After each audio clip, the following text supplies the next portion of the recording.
ফটাফট অঙ্কটা করে নাও। একটা লিফট আছে, তার ভেতর দুটো অবজেক্ট আছে, লিফটটা নিচের দিকে অ্যাক্সিলারেট করছে 2 মিটার/সেকেন্ড স্কোয়ারে। মাস অফ এ বলে দিয়েছে, মাস অফ বি বলেনি। তোমাদের বার করতে হবে basically normal reaction force between A and B, তাই তো? বেসিক্যালি নর্মাল রিয়াকশন ফোর্সটা বার করতে বলেছে between A and B, simple. এর ফ্রি বডি ডায়াগ্রাম আঁকো, অঙ্ক হয়ে যাবে।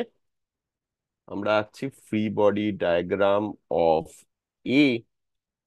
রেফারেন্স ফ্রেম কি?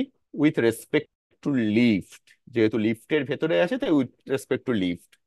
লিফটটা ইনার্শিয়াল রেফারেন্স ফ্রেম না non inertial reference frame? Non inertial. লিফটটা তো অ্যাক্সেলারেট করছে। নিচের দিকে ফোর্স এম এ জি আছে আমি জানি, একটা নর্মাল রিয়াকশন ফোর্স বি দিয়েছে, সেই এনটাই বার করতে হবে আমাদের। এছাড়া সিউডো ফোর্স কাজ করবে উপরের দিকে, ইকুয়াল টু কত? এর mass multiplied by acceleration of lift. ব্যাস। উইথ রেসপেক্ট টু লিফট এই অবজেক্টের কোনো অ্যাক্সেলারেশন নেই, সেই জন্য আমি সিম্পলি লিখে দিতে পারি এবারে যে n is equal to m a into g minus a. Step jump করলাম একটুখানি, হোপফুলি কোনো অসুবিধা হবে না এখানে।